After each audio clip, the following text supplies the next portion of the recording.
Assalamualaikum warahmatullahi wabarakatuh.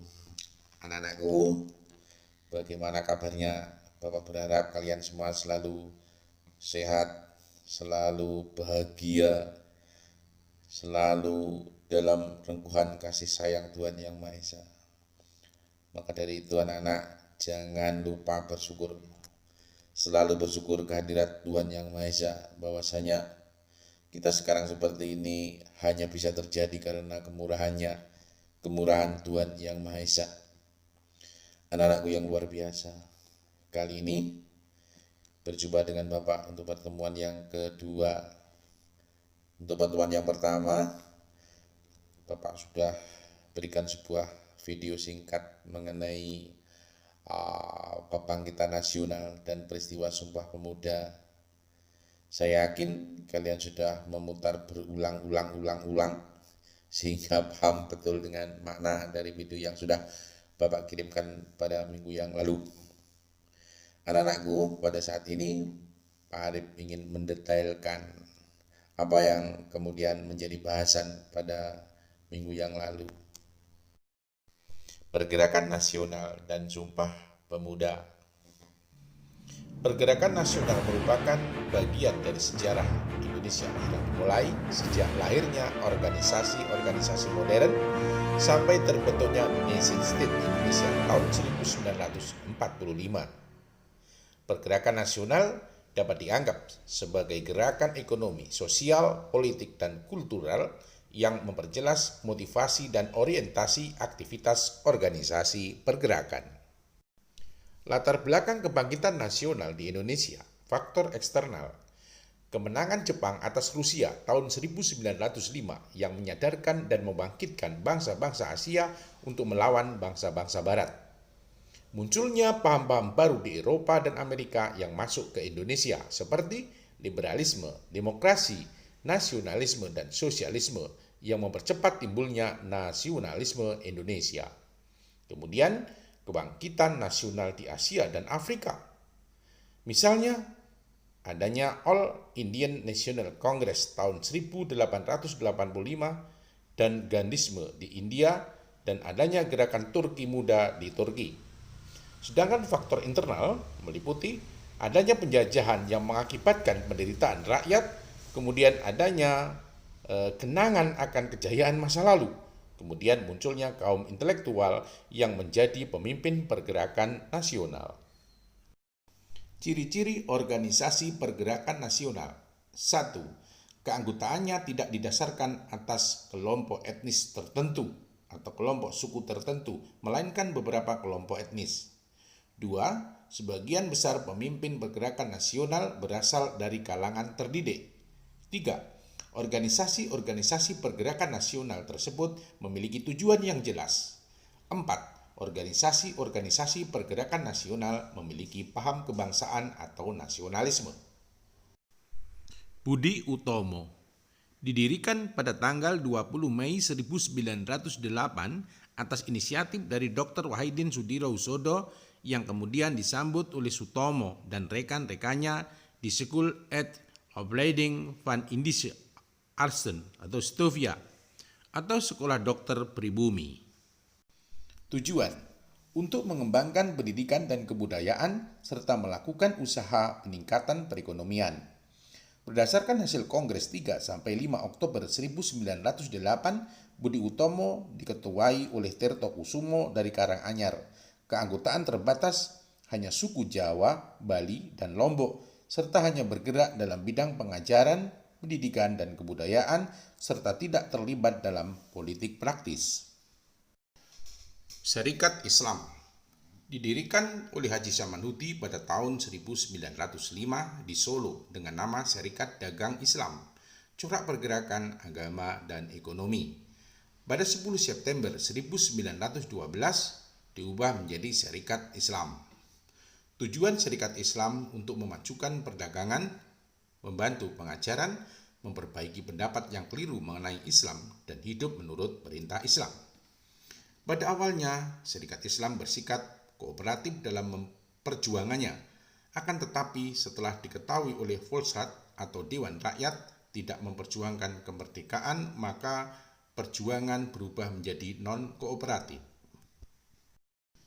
Pada tahun 1921, Serikat Islam terpecah menjadi dua.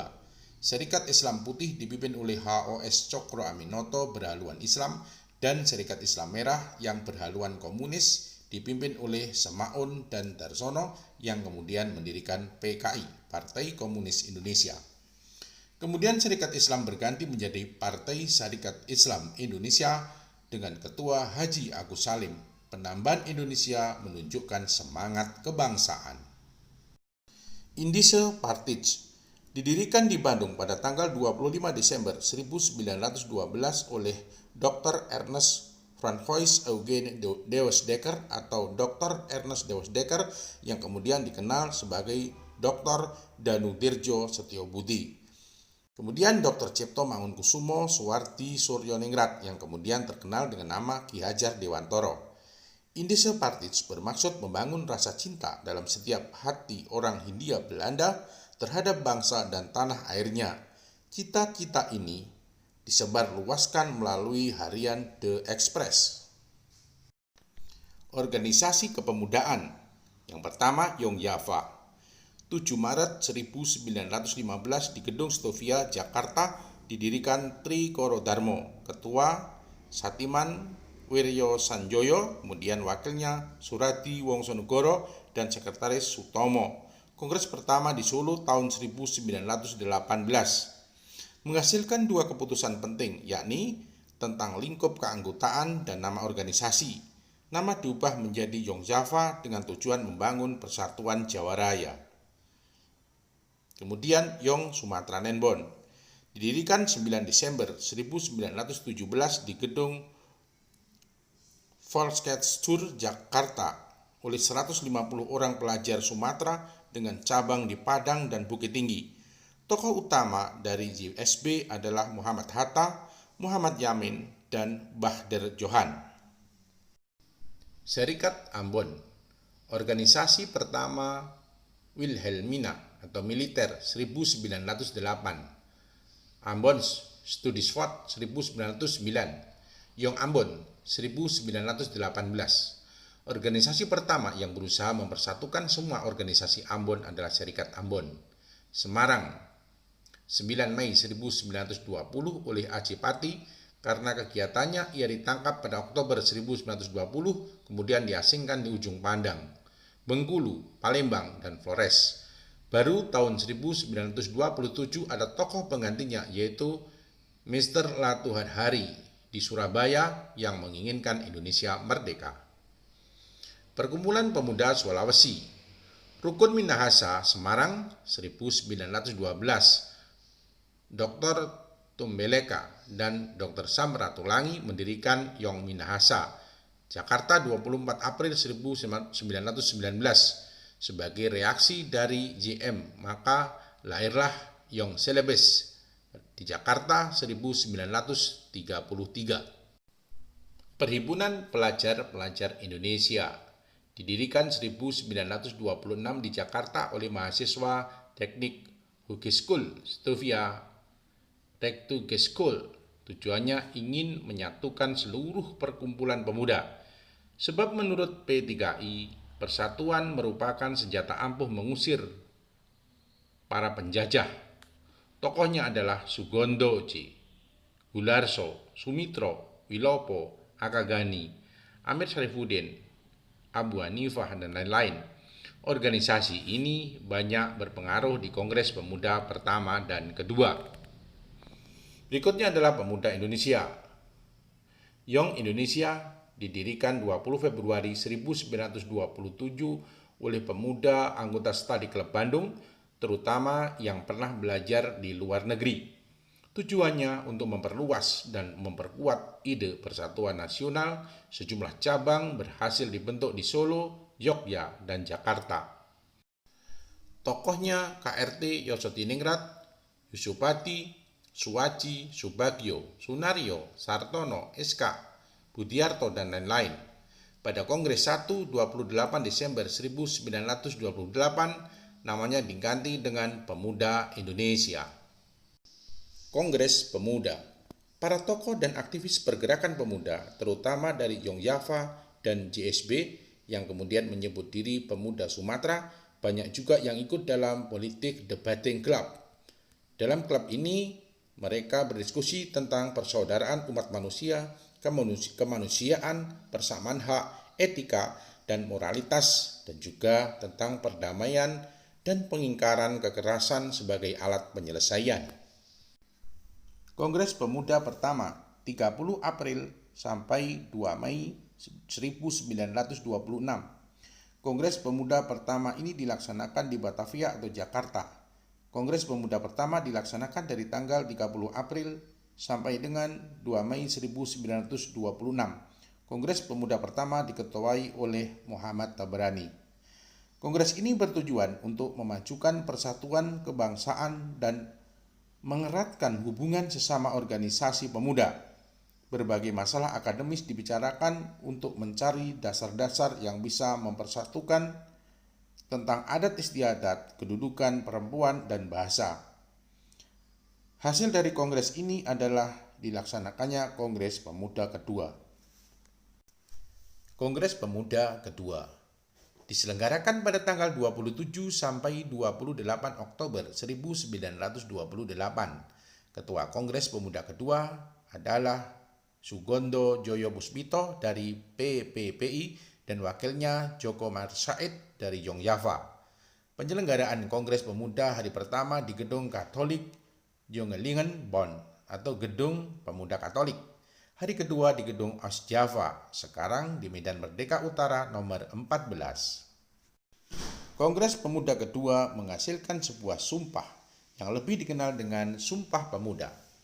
Pertama, kami putra dan putri Indonesia mengaku bertumpah darah yang satu tanah air Indonesia. Kedua, kami putra dan putri Indonesia mengaku berbangsa yang satu bangsa Indonesia.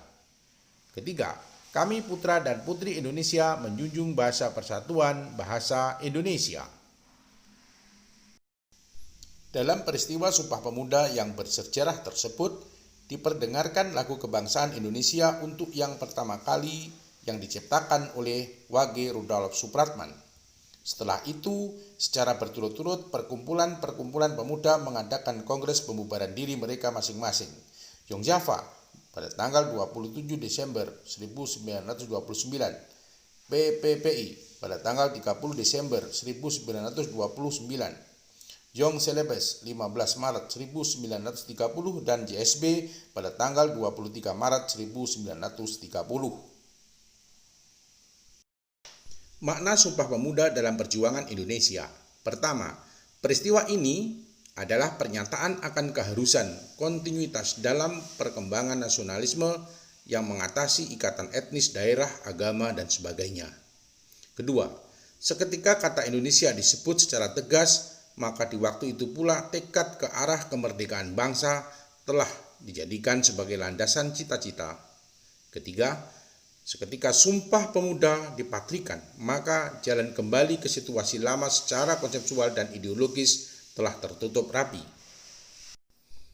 Keempat, ketika bahasa Indonesia telah diakui sebagai bahasa persatuan, bukan saja sistem komunikasi nasional ingin diteguhkan, demokratisasi dalam hubungan sosial pun ditegaskan pula. Kelima, setelah Sumpah Pemuda, ketika kehadiran sebuah bangsa dirasakan sebagai suatu realitas, pencarian tatanan masyarakat, politik, bahkan kebudayaan baru pun diperdebatkan dengan intens.